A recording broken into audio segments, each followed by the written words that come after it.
So in the previous experiment, we used Coke to study the effect of pressure. Now we are going to see another use of Coke.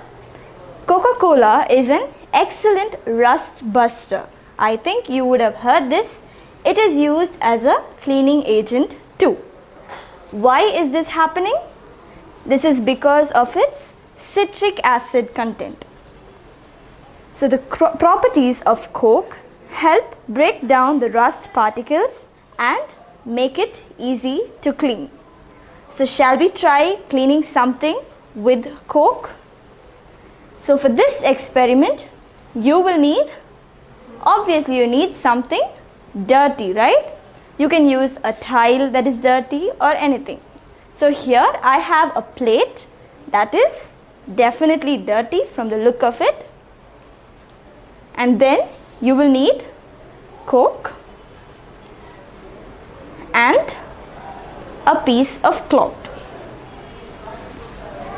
So now, in order to clean this plate, I am going to pour Coke in it.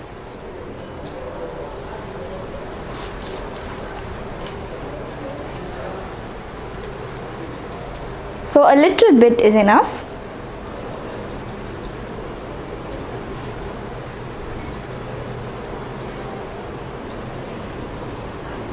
So like I told you, it has citric acid.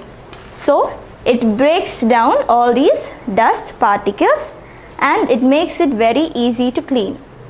So it has to spread all over the surface where you want it to be clean. And you need to give it some time to react. Every reaction takes some time, right? So give it a few minutes. And after that,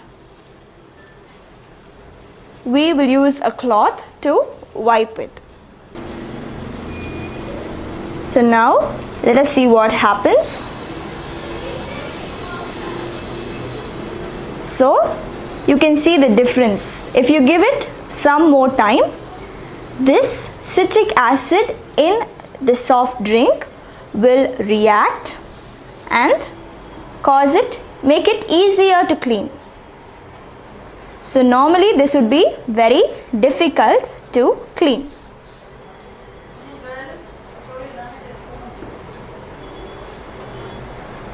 So now can you see that all those marks are gone?